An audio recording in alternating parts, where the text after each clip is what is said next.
All right, Shalom, wa to everyone. Welcome back to another lesson, giving all glory and praise and honor that's due to the Most High Yahweh through His only begotten Son, Mashiach Yahweh Shai, and the Holy Spirit, Rakak Wadash. Double honors to the apostles, the elders of Great Millstone. Peace, mercy, and grace to the household of faith. Was watching this video from Redacted. You won't believe who's really running the world. Pyramid of Power. I'm just listening. They throw out a few names, and without listening to the full video, I know one thing that's not going to be addressed is the Edomites running the world. They're going to, which they did. They threw out a few names like the Jesuits, the Freemasons, the Bilderbergs, the Banksters. These are all titles.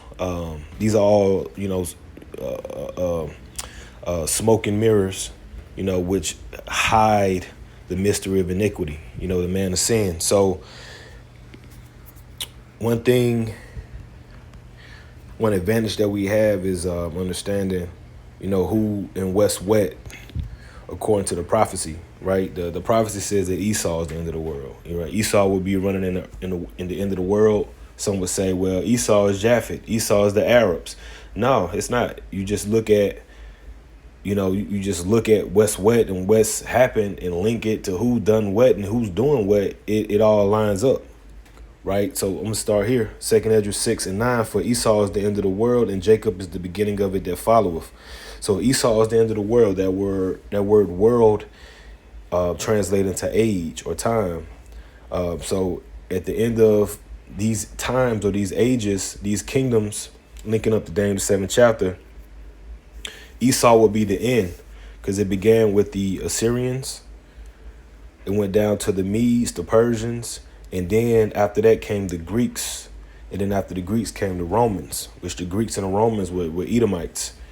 All right. Originally, the original Greeks, Romans, Europeans originally were Japhetic people, right? Because after the flood, Japhet went northwest. Let me get a map.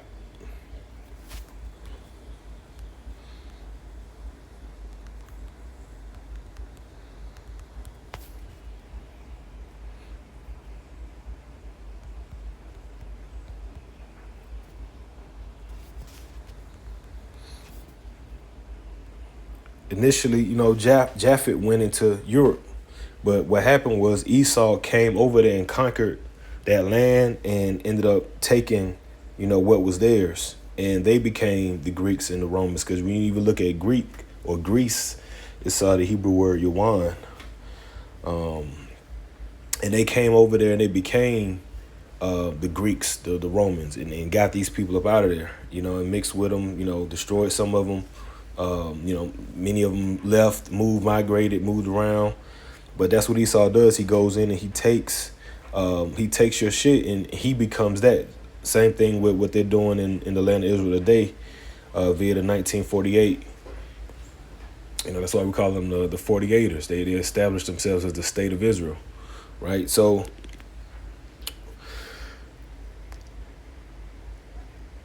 again, 2 Ezra 6:9. For Esau is the end of the world, and Jacob is the beginning of it that followeth. Which this is indicating that Esau would be the end of a reign, and Jacob would come after. Which we've established through the Spirit that Jacob today would be Negroes, Hispanics, Native Americans. And the scattered 12 tribes as well. That look like other nations, right? This is Jacob, and Jacob hasn't come into power yet because we're still under Esau. We're still under heathen nations, beginning with Esau, because we see that the so-called white man is untouchable. He runs this world. Okay, there's no one taking him down. There's no one bringing him to trial, and nobody can do that. So when you listen to these type of videos, this is how we distinguish. This is how we measure what they're saying against what the truth is, because they don't go biblically, and we must deal with biblical identity. Who's who biblically, because all these nationalities of people are still here today. Ain't none of them. There's no account of, even though Vocab Malone wants to say that the Edomites are done away with. Well, where's the point? Where's the history on that? There's no history of that. There's a book that talks about the Romans being the Edomites. I forgot the name of it, but it's a book that describes the Romans as the Edomites. They're the Idumeans, right? So who's really running the world we know that the Bible tells us that it's the Edomites. So let's go to, now we go to 2 Thessalonians, because Apostle Paul was being dealt with by Yahushua, right? Yahushua revealed to him many great things, much great understanding and wisdom, right? So 2 Thessalonians, the top says man of lawlessness. Now, who's the man of lawlessness, right? It says then, verse 7 is verse 6, and now ye know what withholdeth, that he might be revealed in his time. For the mystery of iniquity doeth already work, only he who now letteth will let until he be taken out the way. And then shall that wicked be revealed, whom the Lord shall consume with the spirit of his mouth, and shall destroy with the brightness of his coming. Right, and so the mystery of iniquity. And the way that they're a mystery is because they're able to hide by all these titles: the Illuminati, the Bilderbergs, the banksters, the Jewish, the Jesuits, the this and that and this and that. Anything other than Esau, anything other than this is the secret to figuring this thing out. Who are Esau? Who are the Edomites? Who are the Edomites? Who was blessed with the sword? Who was blessed with the fatness of the earth? Right? Who is untouchable? That would be these people. So let's just listen to a little bit. I'm gonna see what else they say. And they'll just say, "It's the Jews." Then they'll just yell out, "It's the cabal. It's the deep state blob." They just kind of throw out, these markers, and they assume that everything kind of falls under this window here. And I think what your research has shown is that it's not just cut and dry. It's just not black and white here, is it? No, absolutely. It's definitely not black and white. And I will be exploring that claim with "it's the Jews." Actually, it is. It is that black and white. It's Esau and Jacob. It's Esau. It's just that simple. The descendants of Esau are the ones that have been given the power over this earth. That's why only he who letteth will let.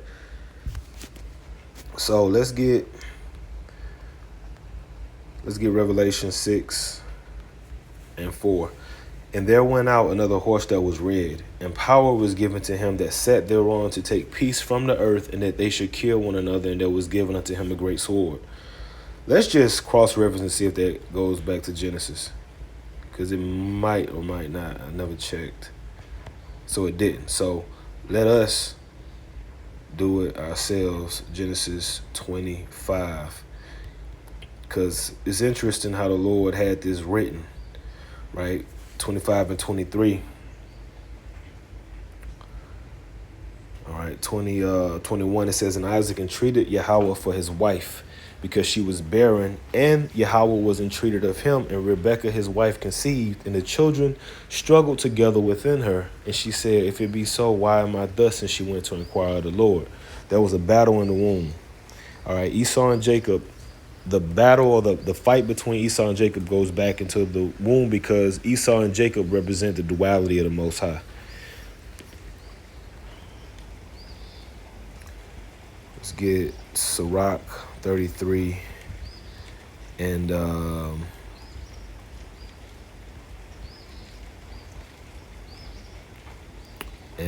14. It says, good is set against evil, and life against death. See, Jacob represents life and Esau represents death. It says, so is the godly against the sinner. So is Jacob, the godly, against the sinner, the man of sin, Esau, and the sinner against the godly. So look upon all the works of the Most High, and there are two and two, one against another. So that's why there was this battle in the womb, because these were the example of the works of the Lord being one against another. Okay, and it said, and the children struggled. We read that, verse 23, and Yahweh said unto her, 2 nations are in thy womb. Now, why would it say 2 nations? If they are literally twins and they come from the same seed of Isaac. You see? Because literally in the spirit, these are 2 separate people. The Edomites and the Israelites. These are 2 totally different groups of people. Totally opposite. Totally polar to one another. It says, and 2 manner of people shall be separated from thy bowels. 2 manner of people, the righteous and the wicked. And the one people shall be stronger than the other people, that's Israel. And the elder shall serve the younger, that's Esau. Now that fulfilled itself during the time of Solomon. It tells me that we had Esau pretty much, and we had him subjected unto us, beginning with King David.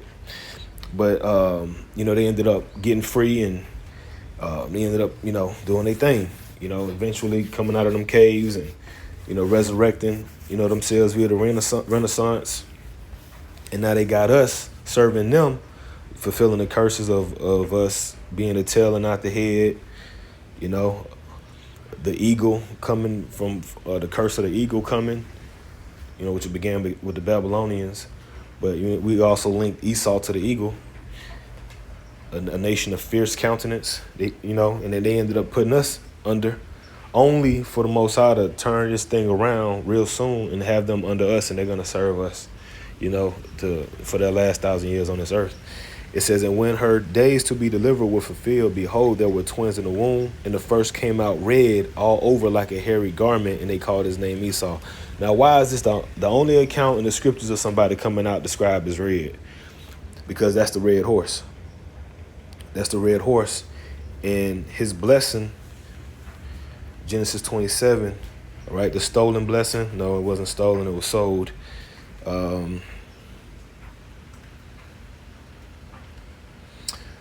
Genesis 27 and 39, and Isaac his father answered and said unto him, behold, thy dwelling shall be the fatness of the earth and of the dew of heaven. The fatness of the earth, the resources. He would have access to all the resources. All right, he would be rich.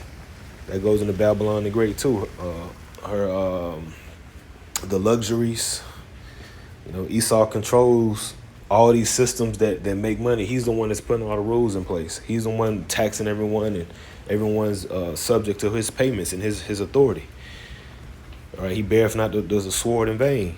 But now we get to the blessing of the sword. Verse 40, and by thy sword shalt thou live, and shalt serve thy brother, and it shall come to pass when thou shalt have the dominion, which he has the dominion now, that thou shalt break his yoke from off thy neck.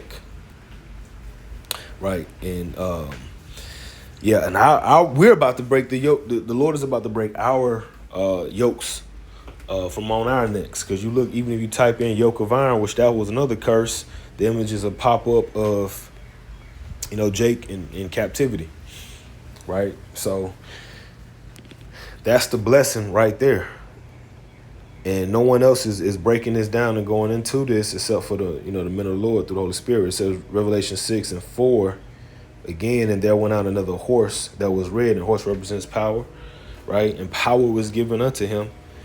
And again, that red horse, red, he came out red. So we link this with Esau, right? Even that word crime, criminal crime, crimson, goes into crimson, which is red.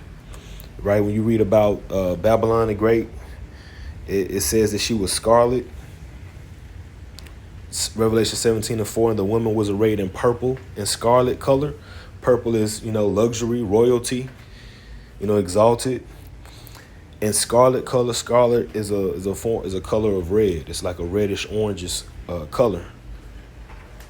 And decked with gold and precious stones and pearls, having a golden cup in her hand full of abominations and filthiness of her fornication, and upon her forehead was a name written mystery, right? The mystery of iniquity, because Babylon the Great is ran by the mystery of iniquity, Esau, Edom. So again, this is where we're able to put together the pieces to the puzzle that these people can't connect. They're gonna hide behind all those titles, and that's how deception work. Which deception is a tactic of war. So if you're able to hide, and that's why also they have us, they do everything they can to keep us linked under these false titles, blacks, Americans, all these false identities and nationalities, when truthfully everyone has a biblical identity. Here it is, the people, the Jewish, they claiming to be of a biblical heritage and nationality, but yet everybody else running around here calling themselves by titles and nationalities that are non-biblical. So which one is it? But that's a part of the confusion. That's why it's, mystery, Babylon the Great. And we live in a time where the man of sin was able to rule the world through deception and confusion. And forcing it and enforcing it through the sword. So that's who's really at the top of the pyramid. That's who's really running the world, the Edomites. And the Edomites are the end of the world. And Jacob, beginning with Yahweh Shah, is going to be the ones that take him down. All right. So, I just wanted to bring that out, man. Just wanted to touch on that topic. I pray it was an edifying lesson. Shalom.